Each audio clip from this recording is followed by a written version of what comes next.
Evening, headed home. Synth Samurai into Synth Car once again. We haven't done a Synth Car live in a while.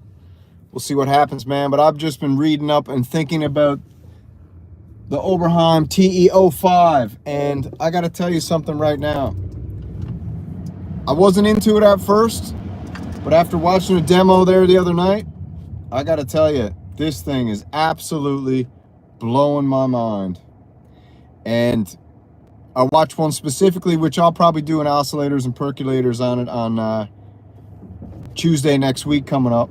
But man, this thing is just feature packed, and the sound, dare I say it, I think it might actually have blown the UBXA out of the water. And you know I'm a huge Behringer fan, but this has blown the UBXA out of the water, I think. Just sound wise, it's just, I think it's out of control. What's up, if any of you guys are in the chat? Just talking a little bit about the Oberheim TEO-5, man. I've been reading about it. This thing, 5 voice, 2 VCO, oscillator hard slink, X mod, discrete SEM, lineage VCF, delivers authentic Oberheim tone and presence, man. I don't know. What's up, Aaron, baby? Yeah, man, the Samurai might be coming for the TEO-5. I don't know. I got my little synth cache saved up now, and I am thinking, what's up, Jumpstar? Iku. Yeah, I'm thinking I might have to spring for this, because I don't really have any old kind of vintage sound. What's up, Aaron?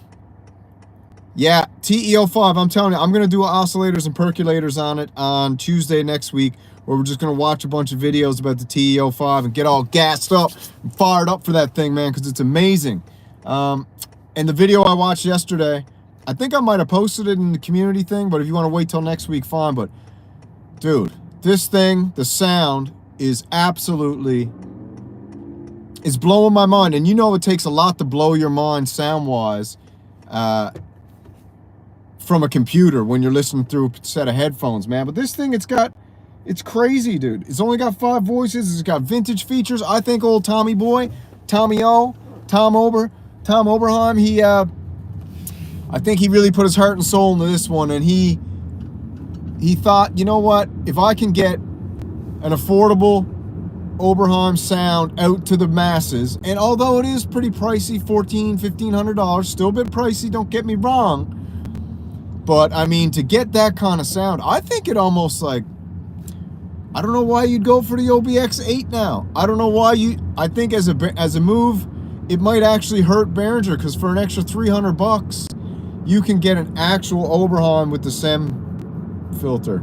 So I don't know if you'd pick up the Behringer or not after that, but it's beautiful looking. It's got the, I don't know how you say it, fatar keyboard. You know, it's not huge, but it's perfect if you ask me, especially if you got a big MIDI keyboard and you use that to control it, man. I'm telling you what, the Samurai's all sprung, man. I fell in love with old Tommy. And if you've noticed the last couple days, I've been posting some Tommy Oberheim quotes, you know, because a lot of people had it twisted that Tommy O and Uli had some bad blood, which maybe they do today. I don't know. Maybe old Tommy still got a little fight in him. Maybe he's got a little competitiveness still left in him, and he wants to come for Uli. But the last thing you want to do is do that. But man, the TEO-5, absolutely fantastic synthesizer. I'm fired up for it. What do you guys think about it? This is a live chat, man. I'd like to know what you guys think, because this thing is actually blowing my mind. It just sounds so lush and creamy, and it's got that super sizzle that everyone talks about. And it's got some digital features too, got great effects, nice for sure, plus all, you had a sequential magic from the Take 5. I don't know, man. I was talking to Echo, and he was going to get it, and he got the Hydra instead, I think. I already got the Hydra, so. Yeah, is the Take 5 great? I haven't played the Take 5, but I heard the Take 5's awesome too. Someone keeps trying to get me to get the Pro 3, but I don't really know if I would pick a Pro 3 over a TEO-5, would you? Or even a Take 5 for that matter. Do you think, who thinks a Pro 3 is just as good or better than a Take 5? I don't know. That's a tough call there, man. I don't know if I'd think that, but as far as I'm concerned, $1,400. I'm gonna save up for that, and I'm gonna get it because it's not too huge either. That'll fit real nice into the Samurai Dojo. Tell you that right now. Yeah, I think it's gonna be Synthesizer of the Year, to be honest. I really think it's gonna be Synthesizer of the Year. I thought I had the Mantis, the PWM Mantis. I had the, what do you call it? The Voltage Lab 2 by Pittsburgh Modular. And then I had the Take 5 by Oberheim as the top 3 right now, you know. So if the camera's a bit shaky, I got to take it up to cruising altitude here now and put my car in automatic drive, cruise control. I like to drive 88 miles an hour, you know, just like they did in Back to the Future, in hope that at some point my car will, my car will actually take me back to the past so I can visit some people who are no longer here. I think that'd be cool. Still waiting on a new Waldorf? Yeah. You know what they should do with the new Waldorf, man? They should redo the Blofeld. They should really redo the Blofeld. Yeah, TEO-5 is more fun than the Pro 3, but the Pro 3 seems pretty fun. I think it's a great, for a mono synth, it seems to be pretty awesome, man. But, yeah, the Waldorf should come out with the Blofeld, reincarnate the Blofeld, man. If you ask me, that was one of the most underrated synthesizers ever. You can still pick it up for, I think, like $300. And the only problem I heard with it is the knobs give out at some point, the pots on. That's the only bad thing I heard that. Ooh, Arturia? You mean Arturia for Synth of the Year? Yeah, Polybrute. I guess what we'd have to do is we'd have to put it in categories. So you got the Poly Synth of the Year. You got Arturi Polybrute 12. So maybe if I divide it up between 5 voices and under, 5 and 6 voices and up. That's how I do it. So Polybrute and up. What do you? Would you think the Polybrute 12 is the Synth of the Year? Could be. It's pretty awesome. It's a tough call. Now you got me thinking. But I don't know if I can really... As a moral stance, I do not think I can pay $4,000 for a synthesizer. I just don't think I can do that. I really don't think I can do that. I don't got cash. I got stuff that I need to do around the house that the wife needs. And yeah, I think the Polybrute 12 is in its own level. It's up. There's not many synthesizers in that category, right?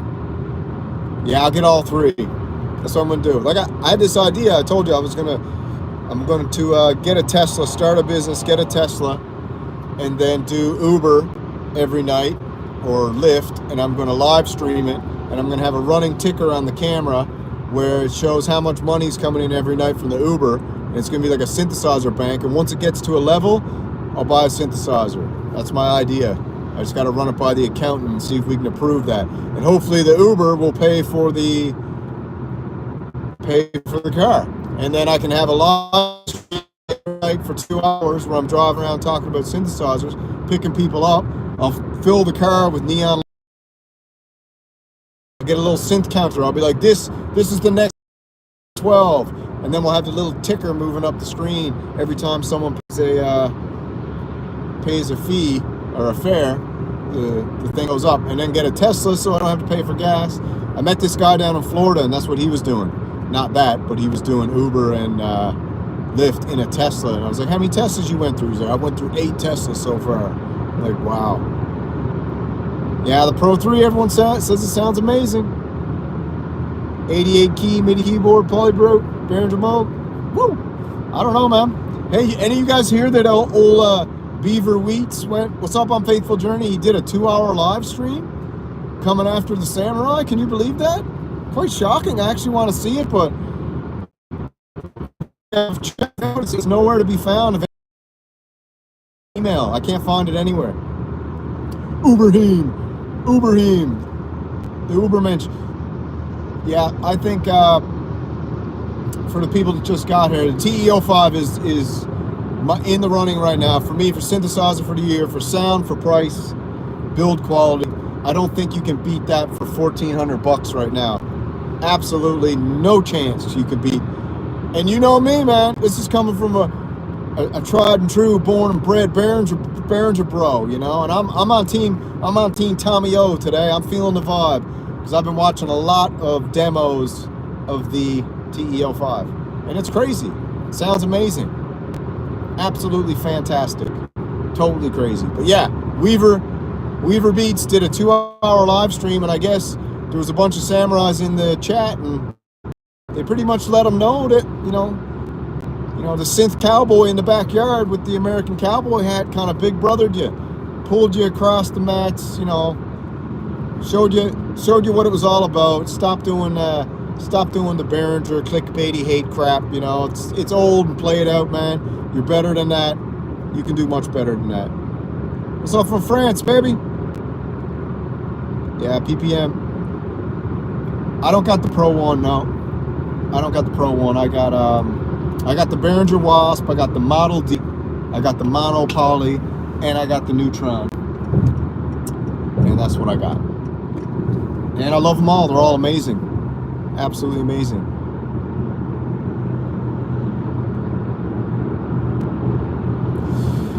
Well, I don't know. That's a good question. I don't know what would happen with the Behringer modules. You mean 2.0 as in MIDI 2.0? Or do you mean as in like if they upgrade all their modules to Mark IIs? What do you mean?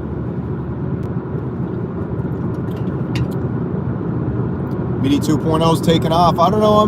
I guess Behringer might be able to do a couple firmware upgrades or something and get that going. I'm not quite sure about that. But I know the Pro 800 is aftertouch. I think it's poly aftertouch enabled. So don't quote me, because you should never quote the Synth Samurai, only if it's something funny. But yeah, I think the Pro 800 has poly aftertouch capability. So you can, if you got a Hydrosynth Deluxe, I can poly aftertouch the Pro 800, which is absolutely insane. I think it's crazy, you know. So, but as far as the UBXA versus the TEO-5, I think the TEO-5 actually, if it's Uli versus Tommy Boy won this round for sure. Because I think that anybody who's waiting on a UBXA right now because of the distribution issues with Behringer, anybody who's waiting on a UBXA right now, they're probably going to get a TEO-5. I think. I don't know. But the thing is, the Behringer UBXA is a 16 voice bi-timbral polyphonic aftertouch with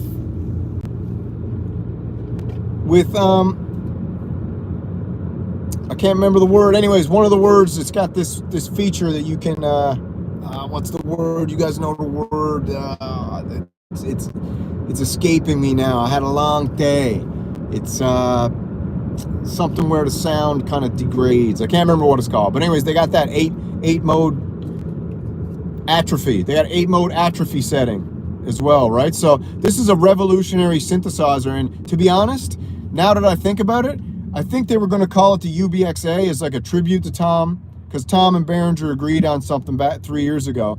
And I think they were going to, yeah, MPE, MIDI Polyphonic Expression, MPE. So I think they had an agreement, Tommy and Uli, and it was kind of a tribute. And now I think Behringer probably should have went their own way and not called it a UBXA at all, because it's not a clone of the old Oberheim synthesizer, right? It's got double the voices. It's got polyphonic aftertouch, 8 mode atrophy. I think that's what it's called, atrophy, something like that. Yeah, I think Sequential is doing something really smart with the Take 5 TEO-5 platform. It's perfect size. The thing is that size, a lot of people don't like it, the guys who like the big keyboards. But to be honest with you, if you got multiple synthesizers, which a lot of people do, that's the perfect size. You know, that's the perfect size key bed. It's packed. It's got enough packed stuff on the interface. It's awesome. Yeah. The Mantis TEO-5. The Mantis is another one I like, but there's just something that something with the Mantis is not clicking with me. What's up, Echo? Yeah, I'm just talking about the TEO-5, man, and how how I'm all gassed up on the TE-05 right now after that video I sent you after the live stream last night. Who had the PWM? The PWM is, what do you mean who had it? I don't know. Well, who has it? I don't know if anybody's got it yet that I know. I haven't heard anyone tell me they have it. Just some people have tried it at Super Booth and some of the festivals and stuff. So, but I think it absolutely is like real. It's cool what they did. It's cool they melded the digital hybrid, right? That the hybrid analog digital. It's cool. And I think that PWM is going to do a proper digital synthesizer a la Groove Synthesis soon. I think they did the analog with the Malevolent. They did the hybrid with the Mantis. And then they're going to do a digital Groove Synthesis style one for the next one. So Malevolent, Mantis, maybe they'll call it M. They like kind of the dark names. So what will be an M name? Malevolent, Mantis, and maybe they'll do like Megadon. That's what you should call it. Megadon or Megatron. Malevolent, Mantis, and the Megatron. And the Megatron will be the digital PWM synthesizer that'll go up against Groove Synthesis synthesizer. That's what I think. That'd be very cool. Very, very cool. And I love that company. So the 3 companies right now for me that got Synth of the Year written all over them, as much as I want to put Artillery up there, it's too expensive. So Synth of the Year for me has to be in everyman category. And, you know, the everyman category isn't a $4,000 or $5,000 synthesizer. Although we love to listen to them and we love the sound of them, man, we all know that most of us can't afford that. Most of us got wives, husbands, got accountants on our butt 24/7, and we can't be like, it'd take a lot of convincing to convince my accountant to let me get a $4,000 toy, if you know what I'm saying. That's what I'm thinking. So, yeah, the Megatron from PWM. I just got a feeling they're going to call it Megatron. Call it a hunch. Because would there be any other cooler name for a synthesizer than the Megatron? Because Tron is cool anyways. Then you put the Mega in front of it? Come on. Come on. Megatron. And you have it green as well, but have some silver in there. So you have silver and green and black. That would be nuts. Megatron. Totally crazy. So that'd be cool. But yeah, the TE-05, I'm going to save up for it. I think I'm going to cop it. I think the price is right. I don't like to put anything on credit or nothing like that, so I'm going to have to let my synth bank build up a little more. And then we'll have to see what happens. But old Tommy Oberheim, he definitely beat Uli on this one. I think Uli's going to have to come back with a counterpunch, and maybe Uli's going to have to clone the TE-05 and call it the BE-05. That's what he's going to have to do. Tommy Oberheim threw the first punch. Behringer was being nice. Now Uli's going to have to come back and clone it. And then he's going to clone the Take 5 too and call it the Bake 5. So we're probably going to get the Bake 5, and then we're going to get the BO5. Double clones of the Sequential and the Oberheim. Don't throw the first shot, because the boys will hit back.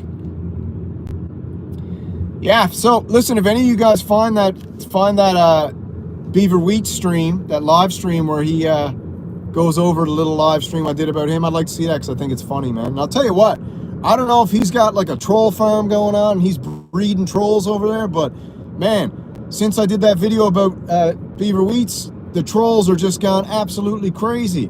And I started to engage and feed them, because, you know, sometimes when you see something like that, that's kind of like, you know, you feel bad for the trolls sometimes, right? You feel bad when someone spends their day writing a novel, voice-to-text novel in a comment section of a video, apparently of a YouTuber that they don't like, to tell them how much they don't like them, and then they keep doing that. You just kind of feel bad a little bit, and you give them a few crackers, and then you realize I shouldn't have fed them now because they're getting bigger and stronger. So you kind of got to let them dehydrate themselves, you know what I mean? That's what I'm learning. I'm new to this whole thing, and I was pretty good at staying away, but the other day, man, I felt like they just started popping up like gremlins. You know, when they threw water on Gizmo? Do you remember that from Gremlins, when he threw some water on Gizmo and then all these little fur balls started popping off everywhere? That's what happened the other day after I made the beaver wheats video. Furballs started popping off, little trolls. And every time one troll would disappear, another one popped up. Maybe it was even AI. Yeah, that's what I'm thinking, Echo. Just let the trolls troll. We talked about that today. My channel is what I'm trying to do on my channel. I don't delete comments. I don't censor anybody. I try to respond to everybody, even the trolls. And even the trolls deserve a voice, because guess what? If they're getting some entertainment out of trolling me and coming after me and all that stuff, that's cool too, man. I don't mind that. If that's what brings some joy to their day, is to tell Synth Samurai his music sucks and his videos are garbage and I'm a shill and I'm a tool, and if that's what makes them feel good, that's cool, man. I'm into it. Go for it. And I implore the trolls, just make a channel and put your creative effort into making some videos trolling me. I think that would even be funnier, and I get enjoyment out of it. You know, I think I get a little bit aggravated, annoyed, and fired up, but I do get enjoyment out of like talking back and forth to the trolls. One guy today told me I'm the Walmart of YouTube influencers. He nicknamed me Walmart. So he's like, "How you doing, Walmart?" He's like, "You're the Walmart of synthesizer guys on YouTube." And I was like, "Walmart? Okay, I think Walmart's cool. Is that a compliment? You know what I mean? Like 90% of America shops at Walmart, and probably 90% of America works at Walmart. And you know, what are you gonna do about it? It is what it is. So there's good stuff in Walmart and there's crap in Walmart, but it's still a store. It still employs people. It gives people good benefits. And sometimes you go into Walmart and it's super clean. Sometimes you go into Walmart and it feels like you're in an episode of Total Recall, because it looks like there's mutants everywhere. That's what it looks like sometimes. But for the most part, Walmart's cool. But I like mom and pop shops, and if I need something at Walmart, or we're having a rough month, or you know, we're doing something where we got to cut a little cash, man, we'll go to Walmart, cop a deal or something, you know, get a Ninja coffee maker. Where am I going to get a Ninja coffee maker to? What am I going to go, like, cut down a tree and carve it myself, or find some friggin' craftsman who can make me a Ninja coffee maker out of a tree and a piece of recycled water bottle? Give me a break, man. So if you want to nickname me Walmart, bro, nickname me Walmart. It's all good. Synth Samurai, sponsored by Walmart. That's what I'm gonna do. Synth Samurai, sponsored by Walmart. And then I'll have some MIDI cables and some, you know, 1/4-inch jack cables. Who the hell is gonna go after Walmart? That's absolute blasphemy here in America. And that's coming from a guy who loves craft shows, coming from a guy who only drinks craft beer. You know, come on, man. Well, not only craft beer. I'll have a Modelo every once in a while. You know, if I want to take it easy and I'm feeling a little bit of that Mexicana. You know what I'm saying? But yeah, the troll called me Walmart. And then I go on the trolls page, and he's got a silver mask on from Alibaba in China. And I'm like, my good Lord, these trolls have no shame. But like I said, trolls are people too. Trolls have feelings, and under that hairy, warted face, the trolls have a beating heart in their chest as well. So to all the trolls out there, just know that I love you. Feel free to post whatever you want. Be as nasty as you want. Like I said, I'm not going to delete your comments. Your comments will stay there, because guess what? YouTube is a playground for all of us, and you guys get to play as well. Okay? That's how it is. I know a lot of the people delete the trolls' comments. I'm on Team Troll here. Do you not realize that? I'm on Team Troll. Okay? Synth Samurai Nation is a land of samurais and trolls and wolves and vampires and sheepdogs, okay? And orcs and gremlins and wizards and witches and warlocks and banshees and mermaids. That's what's going on in Synth Nation, baby. We got it all. So trolls, you are welcome. And if your goal is to get your comments deleted, they won't be deleted unless you delete them yourselves. Have a good time. I just have to let you know that priority to commenting goes towards the samurais. So I always have to reply to the samurais first. And then if I find some time in between the 13,000 synth shows that I'm making, I will come on and have a bit of fun with the trolls. All right, that's the deal I'm making to you. I hope you understand, and I hope you know that I love you. All right, so anyways, back to the TEO-5. That message was sponsored by Walmart, okay? Because trolls shop at Walmart too. Let's not get it twisted. Let's not get it twisted, trolls. You guys shop at Walmart too. What is that, a thing now that people are like, oh, you shop at Walmart? Is that a thing or something? I don't know. Is that a British thing? Is that, I don't know. Are there Walmarts in Britain, or is it Aldi or something like that? What's in Britain? Home shop or something? Whatever it is. Anyway, I got a dart. I hope you guys had a great day. Like I said, the TEO-5 will be demoed on the channel at some point. The missus is raping me. I gotta go home, have a barbecue. Her folks are down. I'm cooking. Gonna make up a couple big, huge steaks. Gonna make up some burgers, some wieners, the whole kit and caboodle. Gonna have a big pig out. Then I gotta hit the sack, and I gotta get up and go to work in the morning, super early, 3:30 a.m. And then I gotta get home from there, and I gotta make some synth videos, baby, because we love it. Let's go. Sloo, sloo.